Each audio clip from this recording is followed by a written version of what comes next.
Wow. This year's Montana Millionaire Lottery, huh? Crazy, right? Tickets sold out in, like, less than 3 hours. Under 3 hours. People were lining up before sunrise. I know. Like it was Black Friday or something. I heard the Heidelberg Lounge, that bar in Great Falls, was serving coffee and donuts to everyone waiting. At like 5 in the morning. Wild. So for this deep dive, we're going to look at this lottery, the Montana Millionaire. Yeah, try to figure out why it's so popular. It's not just the chance to win $1 million. No, it's a whole thing in Montana. We'll see what's different this year, where the money goes, the whole 9 yards. And there are some interesting changes this year. They added this $250,000 Monday thing. Oh, yeah, right. Instead of the early bird drawings they used to do. Exactly. Keeps the excitement going all through December. So there's more than just that one big drawing at the end. Right. And they added another grand prize this year, too. So now there are $4 million winners. Instead of 3. Yep. Really trying to get those ticket sales up. Speaking of winners, I was looking at where last year's winning tickets were sold. Oh, yeah. Where were they? One was at that same Heidelberg Lounge in Great Falls. Wow. What are the odds? Another was at the Town Pump in Kalispell. I know that one. And the last one was at Town and Country Supply in Billings. Makes you think you could win anywhere. Seriously. Hey. Makes you wonder what happened to that unclaimed $1 million prize from 2022. Right. Like, how do you not know you won $1 million? It just ended up going to the State General Fund. Speaking of, where does all the money from this lottery go anyway? Yeah, is it all just more lottery stuff? Well, the first $2.25 million goes to the Montana STEM Healthcare Scholarship Program. So buying a ticket could help someone go to college for, like, science or nursing. What's the idea? That's actually really cool. And all the money after that goes to the state's general fund. Ah, so it supports all sorts of things in Montana. Pretty much. It's not just about the individual winners then, it's about the whole state. Exactly. It's a win-win. And you know about the change they made about winner anonymity. Oh, right. Winners can stay anonymous now if they want to. Yep. The Montana Lottery can't release their names without their permission anymore. What do you think, listener? Would you want to stay anonymous if you won? Yeah, it's a tough one. On the one hand, privacy. But on the other, you could use your platform for good. Tough call. But there's another question I bet a lot of people have. You mean, like, why can anyone buy a ticket? You don't have to live in Montana. Exactly.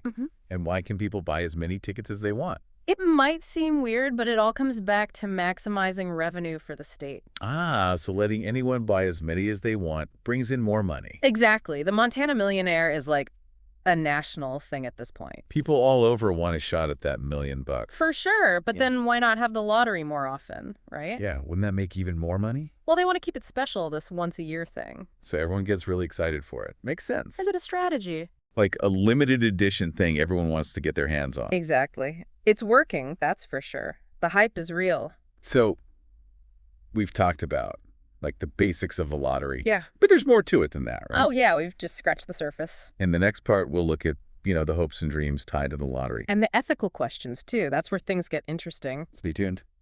Welcome back. We're talking about the Montana Millionaire and... It covered a lot already. Yeah, like all the basic stuff. But now we're going to get into...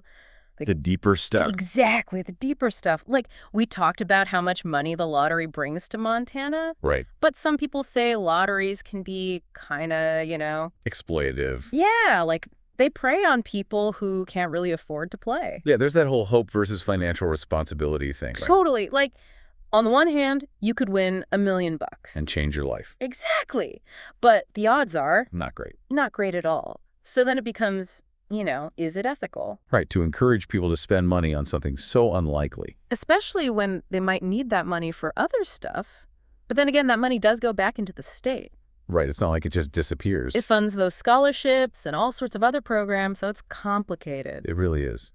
And then there's the argument that lotteries are like a voluntary tax. Right. People choose to play. No one's forcing them. Exactly. But, all those lottery ads. Oh, yeah, the ones with the big mansions and the fancy cars. Yeah, those. Do those give people a false sense of, I don't know. Of hope. Like maybe winning is more likely than it really is. Maybe.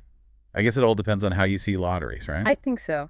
Some people see them as harmless fun. Little entertainment. Right. And others see them as, a problem. It probably depends on your own personal beliefs. Your own values, your own situation. It's definitely something to think about. Like, Yeah. do the benefits outweigh the risks? Exactly. And that's why it's good to have these conversations, Yeah, just to, be aware of all the different sides of things. Exactly. It's not about judging, it's about understanding. Right. So before we move on, remember how we talked about those winning tickets? The ones just waiting to be discovered. Yeah. Someone out there could be holding $1 million and not even know it. It's crazy. And exciting. It's like this real-life treasure hunt. For sure.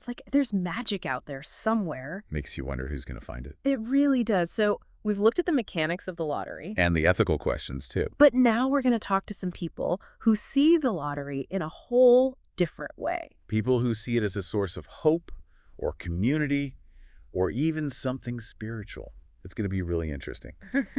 Okay, so we're back. And we've talked about the Montana Millionaire, a lot. Yeah, the nuts and bolts, the money, all that. And now we're going to look at it kind of differently. Yeah, more like the human side of it all. Exactly. The human side.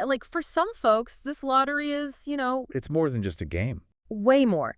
Think about it. Someone struggling, barely making ends meet. Yeah. That lottery ticket, it's like hope. A chance to, I don't know, maybe change everything. Right. Turn things around. The odds are, well... Astronomical. Exactly. But that little bit of hope, it can be powerful. Like buying a little piece of a dream, even if it's a long shot. Exactly.